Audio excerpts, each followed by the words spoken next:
A gyda rhaglen arbennig sy'n trafod eich barn chi'r gwylwyr ar arwyr sianel am 5:30 wedi 8 heno, wel mae'n brodol ein gwestai heno fynegu weledigaeth o ynghyn â ffyrdd amgen o ennill gwylwyr newydd i S4C. Mae Rhodri Dyfrig yn un o arloeswyr byd y cyfryngau newydd yng Nghymru. Croeso ato ni, Rhodri. Diolch yn fawr. A hefyd, wedi ennill, ydych chi'n mynd i baratoi ddoethuriaeth ar y pwnc hefyd. A dywir. Beth sgynnoch chi mewn golwg efo hwnna? Wel, dwi'n edrych ar sut mae cymunedau yn ffurfio gwmpas teledu a fideo ar-lein, a edrych ar sut mae pobl yn cynhyrchu ac yn cydweithio gyda'r gynulleidfa'n cydweithio gyda'r cynhyrchwyr i wneud pethau newydd. Wel, sicr mae eisiau mwy o gydweithio rhwng y gynulleidfa a'r cynhyrchwyr ac yn ei drafod ymhellach yn y rhaglen, o croeso ata ni. Diolch. Adra i gnesu fi, mynd yn oer ar y naw ar benwael fama. Diolch o galon i ti. Yn ddiddos yn y stiwdio fe fi, mae Rhodri Dyfrig. Falch ti'n mynd fanna? Na ddau o'na ni.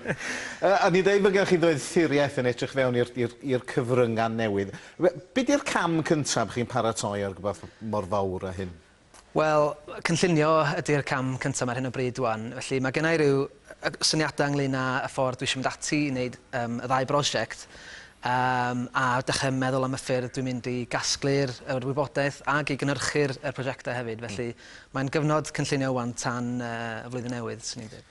Ac ydy o'n anorfod braidd bod y we a'r cyfryngau newydd yn gorfod dod yn fwy fewn i fywyd darlledu ac i bobl dod i arfer falle gweld i rhaglenni ar y we?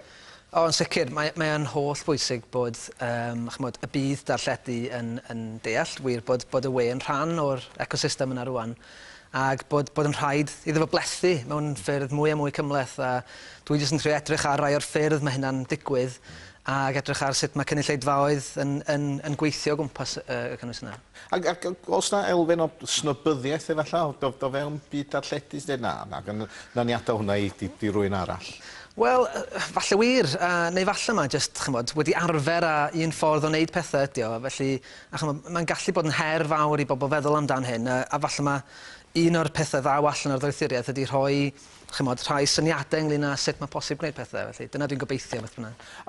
A'r broblem yw, ych chi'n gymryd S4C? Da ni'n derbyn bod rhan fwyaf o wylwyr S4C yn hun. A mae eisiau denu pobl fengach i wylio'r sianel. Ydy hwn yn un ffordd o gael gwylwyr fengach i fewn, falla? O, yn sicr. Dwi'n credu, fe hun bersonol, bod o'n fwlch sydd heb gael i edrych yn efo ddigon manwl, falle, a bod angen buddsoddi arian hefyd yn efo. Allwch chi'n just gobeithio bod yn digwydd beth bynnag. Mae rhaglenni teledu'n costio pres, ac mae pethau ar-lein yn costio pres hefyd, felly mae angen, yn marn i, mwy o fuddsoddiad yn hynny. Y broblem ydy'r arian o, wrth gwrs. Wrth gwrs. Ond ydy o gymaint yn rhatach i wneud ar y we na fysa i wneud rhaglenni teledu, er enghraifft? Mae'n gallu bod yn rhatach, a mae yna ddilliau amgen o wneud rhaglenni hefyd. Felly mae hwnna'n un agwedd ar beth dwi'n edrych yn efo, ydy sut mae posib datblygu rhaglenni, sut mae posib cynhyrchu ar y cyd, a math yna o bethau sy'n gallu digwydd trwy rwydweithio ar-lein. Y busnes efo'r cyd yn ddiddorol iawn. Ych chi wylio rhaglenni fel Question Time, er enghraifft. Y rhaglen Noson Gwylwyr, sy'n ar S4C heno, 5:38.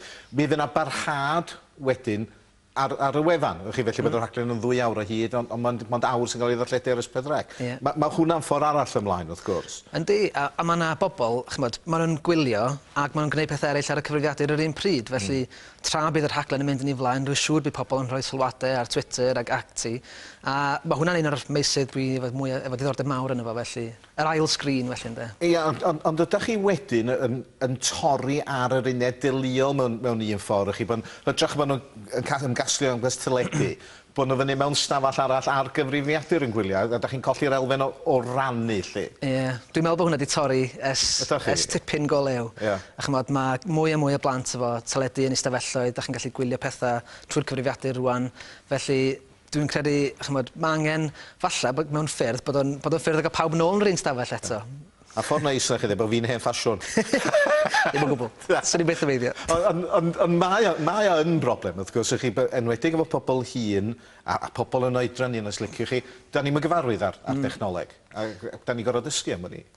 Ie, dwi'n credu bod yna. Mae rhaid iddo fo ddigwydd mewn ffordd paralel yn does, ac mae teledu dal yn mynd i fod yn berthnasol am amser hir, dwi'n meddwl, ond mae angen datblygu pethau i gyd fynd â fo ar y we, ac dwi'n siŵr pe bai na rhywbeth wedi anelu at bobl hyn, yna dwi'n siŵr falle, dwi'n credu bod o falle eto, mae yna ymgyrch ar hyn o bryd yn credu yn does i gael pobl hyn i fynd ar-lein, a Mae'r wefan wedi mynd fyny gyda ni pobl eisiau gysylltu a bob lwc efo ddoethuriaeth. Rosach efo ni tan diwedd yr rhaglen. Chris, diolch. Diolch ti. Ti'n mynd i ganu dda ni heno hefyd, a diolch y galon sy'n bicio fel sa ti'n mynd i ffeindio dy lwyfan. Cynatad, diolch yn fawr iawn. Croeso, diolch i ti. A ti'n gwybod beth yw'r cwestiwn nesaf, dwi'n Rhodri? Sgyn ti dy tŵ? Nagos. Nagos? Nagos. Fi bron i fi gael un. Do wir? Ond benefynu sy'n erbyn... Mae'n un o'r pethau yma, dwi'n peth, dwi wedi dod yn agos yn bod erioed wedi mentro. A dwi'n credu roswn i felly. Bob lwc i ti efo ddoethuriaeth yn dyfynu. Faint amser sgyn ti baratoio? Wel, mae'n 2 mlynedd cyfnod, felly dwi'n paratoi rwan nes y Gwanwyn, a wedyn gobeithio dechrau yn y prosiectau bryd hynny. A mae o'n fatar, ys ti, cael y paratoad yn iawn, a wedyn mae'r prosiectau gobeithio yn rhedag i hynna? Bydd am 2 blynedd wedyn, felly, ie. Wel, gobeithio wir, ac gobeithio i fyny efo tepion. Mae wir angen nhw ar hyn o bryd yn y cyfryngan gyffredinol, neu nid yn unig o ran esbonio. Ti'n gobeithio am y dyfodol? Yndw, dweud y gwir. Dwi'n credu bod yna ffyrdd ymlaen, felly dwi'n eitha positif, a mae yna lot o bobl greadigol iawn o gwmpas, a tra maen nhw o gwmpas, dwi'n credu bod ni'n mynd i allu ffeindio ffordd o wneud adloniant i bawb. Wel, gobeithio wir. Rhodri, diolch o galon i ti. Diolch.